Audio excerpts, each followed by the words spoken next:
j'ai le gros challenge de passer après Olivier, et en plus c'est pour vous parler de science.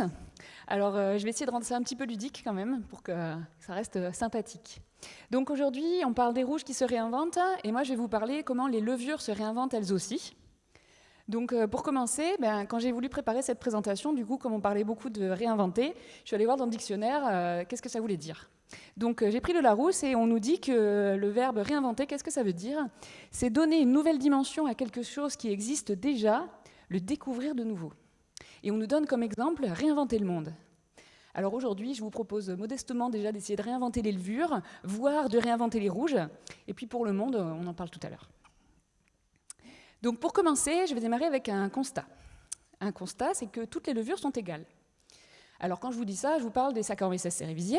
Et qu'est-ce que je veux dire par là? C'est qu'en fait, toutes les Saccharomyces cerevisiae, elles sont capables de consommer les nutriments qui sont contenus dans vos mous, notamment vos mous de rouge, pour vous faire du vin rouge. Donc elles vont consommer les sucres, elles vont consommer d'autres nutriments, de l'azote, des lipides, des vitamines, des minéraux, etc. Et avec ça, elles vont vous faire de l'alcool, bien sûr. Elles vont vous faire aussi du glycérol, des acides organiques.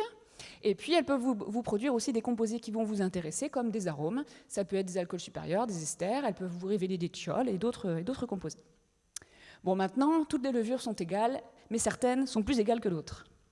Et vous allez voir dans cette présentation qu'en fait, elles peuvent impacter, elles ne sont pas toutes exactement les mêmes, et elles vont pouvoir impacter significativement les profils aromatiques de vos vins, notamment bien sûr les arômes fermentaires, puisque ce sont elles qui les synthétisent vraiment pendant la fermentation. Elles peuvent impacter les arômes variétaux, puisqu'elles vont les révéler, et vous verrez quelque chose qui est peut-être un petit peu moins connu, elles peuvent aussi impacter les arômes d'élevage. Donc nous, chez l'Allemand, vous le savez, ce qu'on fait depuis de nombreuses années, c'est qu'on développe des approches de sélection pour vous proposer, bien sûr, les meilleures levures. Donc qu'est-ce qu'on fait? On va au vignoble, on va au chai, on va à la cave, on fait des prélèvements, on les ramène dans le laboratoire, on isole nos levures, et puis on va bien sûr sélectionner les meilleures. Donc du coup, qu'est-ce qu'on a dans notre collection? C'est des super levures. Des levures très belles, des levures très, très robustes, qui sont extrêmement performantes, voilà, vraiment de très belles bêtes. Le problème, c'est qu'avec les évolutions actuelles, les évolutions des tendances, les évolutions du climat, les évolutions des matrices, en fait, ce qu'on nous demande maintenant, c'est ça. Alors, je ne sais pas si vous avez déjà vu une licorne au vignoble, mais moi, jamais. Alors du coup, qu'est-ce qu'on va faire pour répondre à ça? On va passer par des innovations. Alors, je vais vous présenter dans cette présentation deux types d'innovations sur lesquelles on travaille, bien sûr. Des innovations incrémentales, qui consistent à améliorer un élément qui existe déjà, ou alors on peut aller vers des innovations disruptives qui vont carrément révolutionner les choses. Donc, comme on travaille sur les levures, moi, ce que je vais vous présenter, c'est des yeast innovations, à travers plusieurs exemples.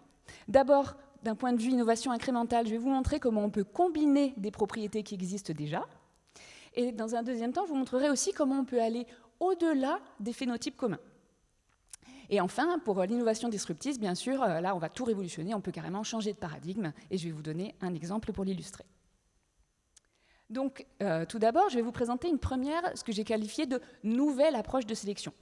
Je vous l'ai dit, on peut combiner des propriétés existantes. Donc, pour faire ça, qu'est-ce qu'on fait? On peut faire ce qu'on appelle des croisements. Donc, on va prendre deux levures, une rouge, une verte, par exemple, comme sur cette illustration. On va les croiser et on obtient notre levure orange. Ça, déjà, c'est pas mal, c'est intéressant. Après, on peut aller un petit peu plus loin. On peut faire ce qu'on appelle des rétrocroisements.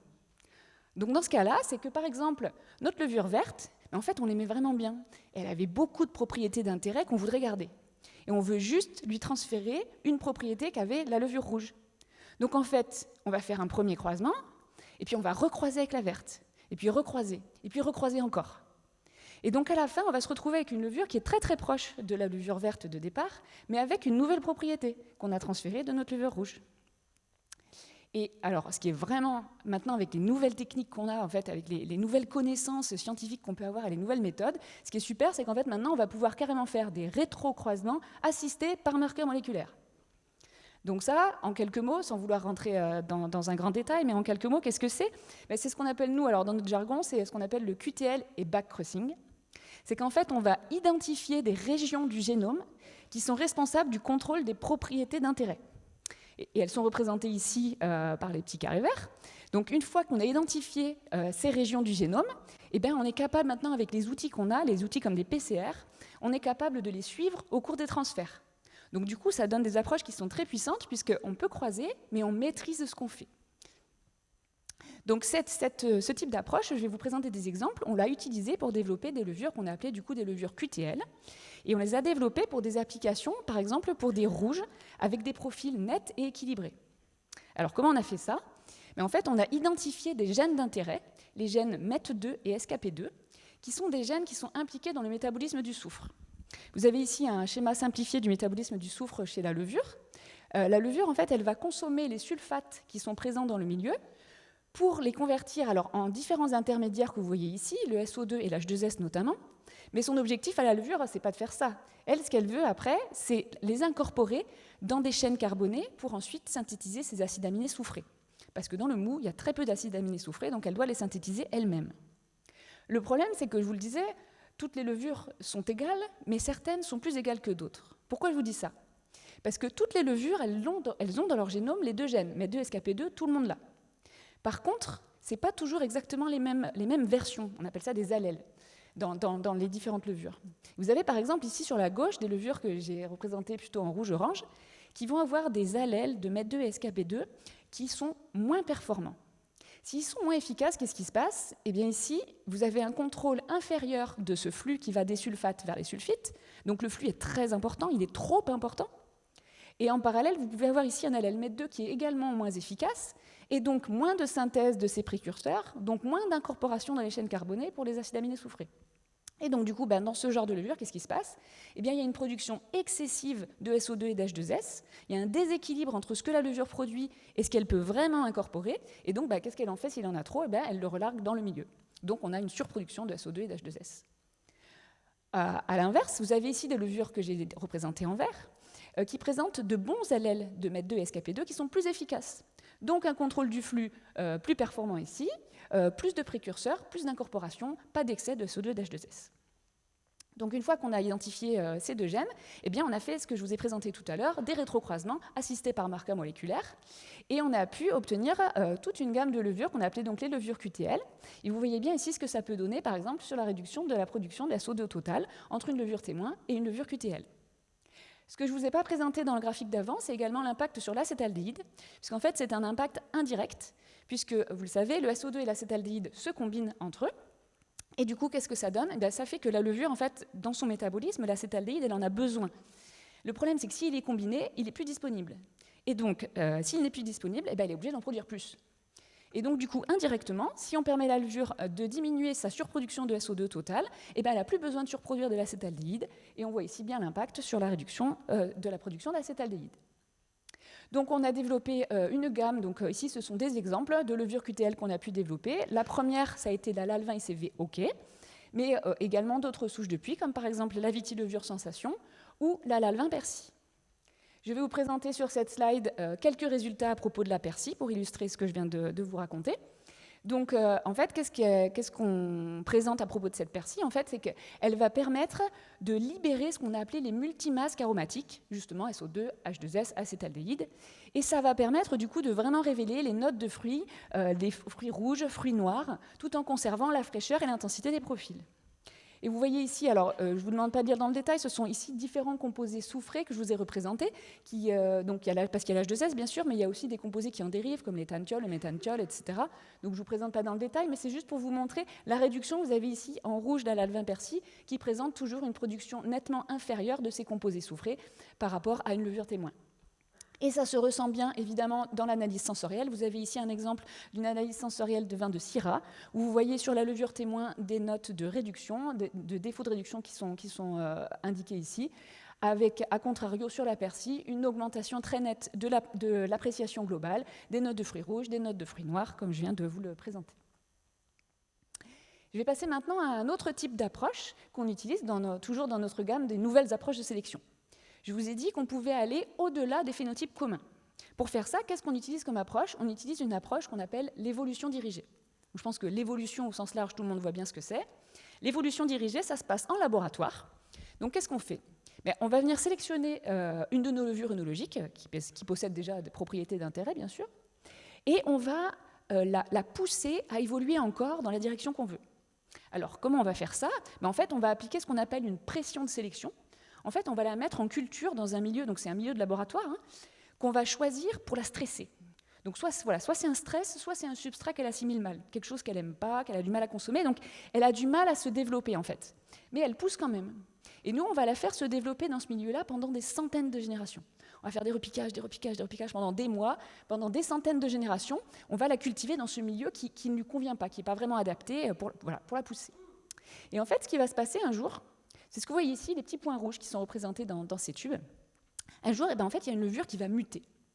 Donc ça, c'est spontané, c'est-à-dire qu'au bout de plusieurs centaines de générations et de cultures dans ces conditions difficiles, à un moment donné, en fait, vous savez, quand les levures se multiplient, elles se divisent, donc elles dupliquent leur ADN, et ça peut arriver, au bout de toutes ces générations, qu'il y ait une erreur dans la duplication. C'est ce qu'on appelle une mutation. Et en fait, ce qui est intéressant, c'est que parfois, l'erreur qui va arriver, elle peut présenter un avantage sélectif. Et donc, la levure ici, qui est représentée par le point rouge, en fait, elle est plus adaptée à ce milieu que ses voisines. Et donc, si elle est plus adaptée, qu'est-ce qu'elle fait ? Elle pousse plus vite, et puis elle prend toute la place. Elle va envahir le milieu. Dans notre milieu de culture, ici, elle va se multiplier. Donc, vous voyez, à la fin, on se retrouve avec un tube qui est quasiment tout rouge. Et donc, nous, on va venir faire un prélèvement, on va les isoler, et puis on va les étudier, bien sûr. Et avec un peu de chance, on va arriver à obtenir une levure œnologique évoluée qui présente des propriétés qui nous intéressent. Donc, on a appliqué ça à différentes approches. Donc, je vais vous présenter ici un exemple d'une levure évoluée qu'on a obtenue. Donc cette fois-ci, on a fait une évolution sur un substrat mal assimilé. Donc ça s'appelle le gluconate, c'est un substrat qu'on a en laboratoire. Et donc la levure, elle pousse assez mal sur le gluconate, elle n'aime pas trop ça.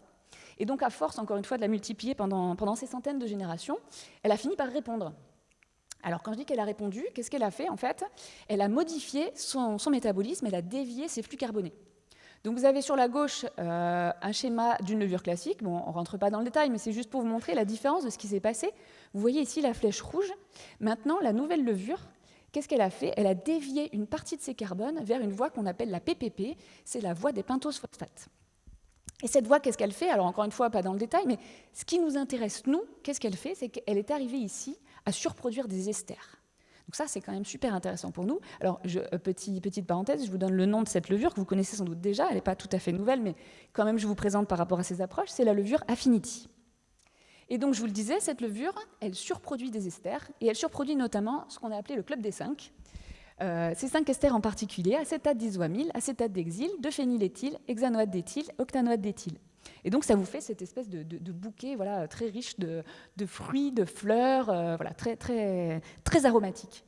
Et on n'oublie pas, donc parce que cette levure, bien sûr, on l'a bien étudiée derrière pour bien la caractériser, avec sa nutrition spécifique, elle va encore plus révéler ce bouquet aromatique. Donc c'est une nutrition dont, en fait, elle n'a pas besoin pour se multiplier et pour la fermentation, mais qui va vraiment renforcer ce club des 5. Donc ça, c'était le premier exemple de levure évoluée, mais on l'a fait dans d'autres conditions, pour d'autres cibles. Donc je vais vous présenter ici une autre levure évoluée, alors que vous connaissez déjà. D'ailleurs, pour ceux qui étaient déjà là il y a quelques années, je l'avais déjà présenté en fait à un précédent l'Allemand Tour. Mais vous allez voir qu'en fait, donc, je vais vous faire un petit rappel de comment on l'a obtenue et qu'est-ce qu'elle a de spécifique. Mais en plus, on a fait de nouvelles études sur cette levure et vous allez voir les nouveaux résultats qu'on a pu obtenir. Donc cette levure évoluée, je vous le disais, toujours dans des conditions difficiles, on a utilisé cette fois-ci un stress osmotique. On a mis énormément de KCl dans notre milieu de culture, donc évidemment c'est des conditions difficiles pour la levure. Et encore une fois, après quelques centaines de générations, la levure, elle a répondu. Et encore une fois, bien sûr, elle a réorienté ses flux carbonés. Alors elle a fait ce qu'on attendait, très honnêtement. La première chose qu'on attendait, vous le voyez ici, c'est qu'elle a augmenté sa production de glycérol. Puisqu'on est sur un stress osmotique, et on le sait, le glycérol est un osmoprotectant. Donc effectivement, elle a répondu comme on l'attendait. La première chose qu'elle a fait, c'est augmenter son glycérol. Alors forcément, si elle a pris des carbones pour les réorienter vers là, c'est des carbones qui ne vont plus ailleurs. Donc du coup, ce qui est super intéressant aussi, c'est que du coup, ça a diminué sa production d'éthanol. Et chose intéressante, ça a également diminué sa production d'acétate. Et en plus, une chose un petit peu plus surprenante, alors celle-là, je vous avoue, on ne l'avait pas forcément vu arriver, mais du coup, comme elle est obligée de réorienter donc ses carbones, elle doit aussi tout réadapter son métabolisme pour maintenir un équilibre et une balance. Et en fait, ça lui a fait surproduire des acides organiques, et particulièrement du succinate.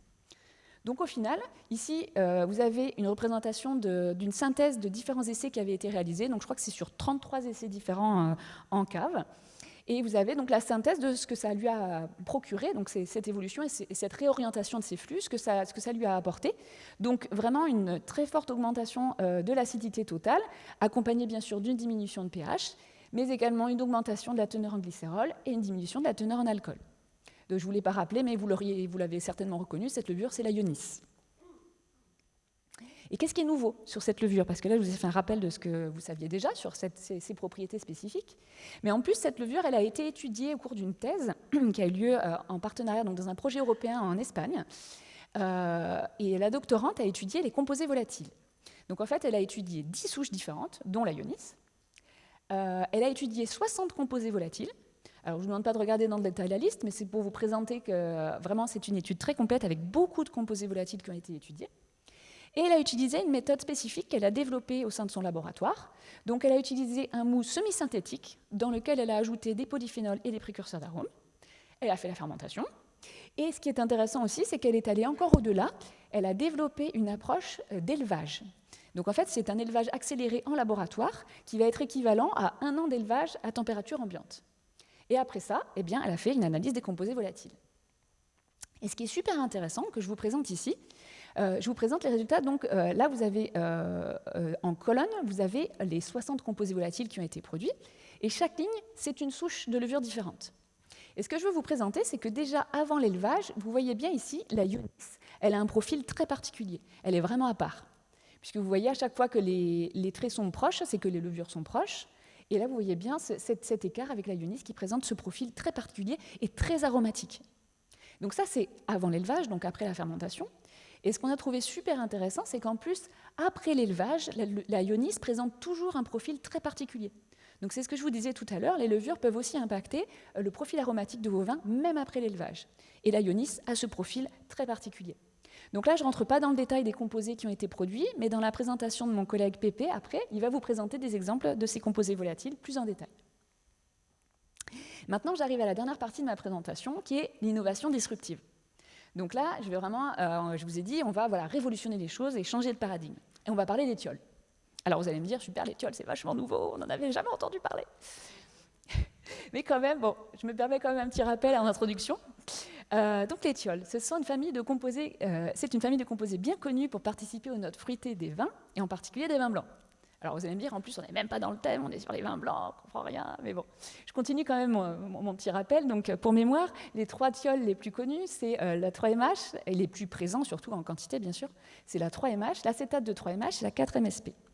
Ce sont des composés qui ont des seuils de perception extrêmement faibles, puisqu'on est de l'ordre du nanogramme par litre, avec des notes que vous connaissez certainement, comme le pamplemousse, le bourgeon de cassis, le cassis. Et ici, une petite référence à une levure que vous connaissez certainement, qui est la Sauvie, qu'on a développée donc en blanc, qui surproduit des thiols, et notamment la 4-MMP. Mais donc voilà, là on parle des blancs, tout ça, donc quoi de neuf? Mais en fait, non. Ce que je vais vous présenter, moi, aujourd'hui, c'est les thiols en rouge. Alors vous allez me dire, ah, les thiols en rouge, ah bon, où est-ce qu'on peut trouver ça? Et en fait, on a regardé pas mal d'études qui ont été faites, et en fait, il se trouve que des précurseurs de thiols, on en trouve dans pas mal de variétés rouges. Donc vous avez ici une liste non exhaustive, mais une liste des variétés dans lesquelles on peut les retrouver. Alors après, la question que vous allez sans doute me poser, d'accord, ok, il y a ces précurseurs, mais qu'est-ce que ça donne, les thiols en rouge? Quels sont les descripteurs? Alors, on a regardé un petit peu la bibliographie, encore une fois, ça fait quand même quelques années que c'est étudié par différents laboratoires, et donc, qu'est-ce qu'ils ont identifié? Les types d'arômes qu'on peut retrouver grâce à ces thiols en rouge, ce sont des notes de cassis, des notes de fruits rouges, des notes de fruits noirs, prunes, confitures, etc. Et donc, ça va contribuer à l'intensité et à la complexité aromatique, organoleptique. Et alors, après, ce qui est intéressant dans les thiols en rouge, c'est que c'est encore un peu plus complexe que les thiols en blanc. C'est-à-dire qu'en fait, il va y avoir une question d'interaction. Les thiols vont interagir entre eux, déjà, donc on le voit par exemple dans cette étude ici, où ils montrent un effet synergique entre, par exemple, l'acétate de 3-MH et la 4-MMP. Ils viennent se renforcer mutuellement pour vraiment aller vers ce bouquet de fruits rouges. Et ensuite, ce qui a été identifié par une publication de l'année dernière de Vicente Ferreira, c'est qu'en fait, c'est même encore un petit peu plus complexe que ça, et c'est là que ça devient intéressant, c'est qu'en fait, il a identifié qu'il existe ce qu'il appelle des vecteurs du fruité dans les matrices, qui, quand ils sont combinés avec ces thiols, vont donner encore des arômes, toujours encore une fois dans les fruits rouges, fruits noirs. Mais par exemple, si vous avez l'acétate de 3-MH avec ces vecteurs fruités, on va aller vers des notes de myrtille. Si on combine la 4-MMP, la bêta-damascénone et ses vecteurs fruités, on va vers des notes de mûre. Si on combine la 3-MH, le furanéol et ses vecteurs fruités, on va vers des notes de cassis. Donc vous voyez un petit peu toute cette complexité et toutes ces notes de fruits rouges, fruits noirs, qui sont très intéressantes dans ces thiols en rouge. Alors après, vous le savez certainement, les thiols, pour les révéler, en fait, ça passe par l'action clé de la levure, puisque ces thiols sont présents sous forme de précurseurs non volatiles et inodorants dans vos matrices. Donc vous avez par exemple la 6,3-MH, la gly-4-MMP, etc. Et la levure va venir cliver ces précurseurs pour libérer les thiols volatiles, comme la 3-MH ou la 4-MMP. Et en fait, alors, comment elle fait, la levure, comment elle est capable de faire ça? Eh bien, elle utilise ce qu'on appelle une bêta-liase. Donc les bêta-liases, ce sont une famille d'enzymes qui clivent les précurseurs. Donc vraiment, c'est une paire de ciseaux qui va couper d'un côté le précurseur et de l'autre côté le thiol volatile, qui vont les cliver pour libérer ces thiols. Et parmi ces familles de bêta-liases, il y a une bêta-liase en particulier qui est encodée par un gène qu'on appelle IRC7, qui code donc pour une bêta-liase avec une préférence pour la 6,4-MMP. Donc vous allez le voir, ça impacte donc bien sûr la 4-MMP, mais également d'autres composés de thiol. Alors maintenant, on va faire un petit jeu. Je vous propose donc, on va parler génétique, mais de manière un petit peu ludique, si vous le voulez bien. Donc je vous ai représenté ici la séquence du gène IRC7. Donc là, c'est vraiment la séquence du gène avec les lettres, les lettres de l'ADN, etc. Et on va jouer au jeu des 7 différences. Donc vous avez ici 2 séquences. Et l'objectif, c'est que vous regardiez, alors j'espère que vous avez pris vos lunettes, vous pouvez chercher si vous voyez les différences ici. Je vous laisse une fraction de seconde. Oui, mademoiselle, là-bas. donc, je vais vous aider un petit peu quand même pour les autres qui ne les auraient pas forcément vues. Ici, vous avez, en fait, non pas 7, mais 38 différences. Et ces 38 différences, en fait, ce qui est intéressant, c'est que ces 38 paires de bases que je vous représente ici en vert sont absentes dans la version de droite. La version de droite, c'est un allèle qu'on appelle tronqué. Il lui manque carrément un morceau du gène. Et donc, du coup, 38 paires de bases, c'est quand même beaucoup sur la séquence de ce gène. Et en fait, ça code pour une protéine qui n'est pas fonctionnelle. Donc, en fait, je vous le disais encore une fois, toutes les levures sont égales, mais certaines sont plus égales que d'autres. Et je reprends l'exemple encore une fois ici, puisque toutes les levures, elles ont le gène IRC7, elles le possèdent. Sauf qu'il y en a certaines qui possèdent une version qui ne fonctionne pas. Donc, ça donne quand même pas tout à fait le même résultat. Alors, on va continuer un petit peu notre jeu, parce que j'ai vu que tout le monde n'avait pas forcément trouvé les 38 différences, mais là, bon, je suis sympa, je vous montre. C'est un petit peu différent, en fait, c'est la protéine qui est encodée par le gène que je vous ai montré avant. Donc, vous avez ici la conformation 3D de la protéine, et donc ici, il y a une différence seulement à trouver, je vous aide un petit peu, et elle est, si ça marche, elle est ici. Alors, en fait, ici, c'est une mutation, puisqu'en plus de ces 38 paires de bases qui peuvent manquer, en fait, les levures peuvent aussi présenter une mutation ici qui va avoir comme impact la modification d'un acide aminé. Ici, vous avez une alanine qui donne une alanine. Et en fait, le fait est que cette mutation, elle est située proche du site actif de l'enzyme et elle va impacter fortement l'activité de l'enzyme. Donc ça veut dire que même si vous avez une forme longue entière avec toutes vos 38 paires de bases qui pourraient manquer, si vous avez cette mutation, vous pouvez perdre jusqu'à 80% de l'activité de votre enzyme. Donc c'est quand même encore un impact non négligeable. Alors après, maintenant qu'on a fait des petits jeux de cette différence et un peu de génétique, maintenant on va faire un peu de mathématiques en plus. Parce qu'en fait, ce que je vous présente ici, c'est toutes les différentes combinaisons possibles entre les différentes versions dont je vous ai parlé du gène IRC7. Parce qu'en fait, je pense que vous le savez, les levures, elles sont ce qu'on appelle diploïdes. Ça veut dire qu'elles ont 2 copies de chaque gène. Et en fait, ces 2 copies ne sont pas forcément les mêmes. En fait, on peut avoir une copie longue, une copie courte, une copie mutée, une copie pas mutée. Donc ici, je vous ai représenté toutes les possibilités de combinaison qu'il peut y avoir. On peut être long, ref, on peut être long, court, muté, pas muté. Voilà, on peut être toutes ces différentes combinaisons. Évidemment, la combinaison qui nous intéresse, c'est la combinaison long, donc vraiment l'allèle entier, la protéine qui fonctionne, et référence, donc ça veut dire pas muté. Donc là, c'est vraiment la combinaison qui confère l'activité maximum de l'enzyme. Et en fait, ce qu'on a identifié, tout ça, ces informations-là, elles sont issues d'une publication qu'on a étudiée. Et ce qu'on a vu, c'est qu'en fait, ils ont étudié un panel de levures naturelles. Ils ont étudié, je ne sais plus quel est le nombre, mais vraiment un large pool. Et ils ont regardé quelle était la proportion de chaque allèle dans les levures naturelles. Et ils ont identifié qu'il y avait 17% des levures qui sont long. Accessoirement, il y en a 27% qui sont long-court. Et ce qu'ils ont identifié aussi par rapport à la mutation, c'est qu'en fait, parmi ces levures qui possèdent un allèle long, en fait, il y en a quand même 80% qui sont mutées. D'où ma question, un petit peu de mathématiques. Si 17% des levures sont longs, mais parmi elles, seulement 20% possèdent l'allèle de référence, combien possèdent cette super combinaison? Je vous laisse faire un petit calcul. Bon, je vous aide encore un petit peu. Ça fait 3%. 3% des levures qui possèdent cette combinaison. Du coup, une fois que nous, on a eu cette information, on s'est dit, qu'est-ce qu'on va faire? On va aller regarder dans notre collection, qu'est-ce qu'on a. Donc, on a screené notre collection avec une méthode du coup d'identification des allèles qu'on appelle une PCR allèle spécifique. On a regardé, avec un focus sur nos souches de rouge, quels étaient les allèles dont on disposait. Donc, on a fait nos PCR, on a screené, on a regardé les versions longues, courtes, mutées, pas mutées, etc. Et à la fin, on n'a pas trouvé. Dans notre collection, on n'a pas trouvé de souche de rouge qui était long, bref, voilà, dans notre collection. Donc, je ne vous cache pas qu'on était un petit peu déçus. Mais bon, on ne s'est pas laissé abattre.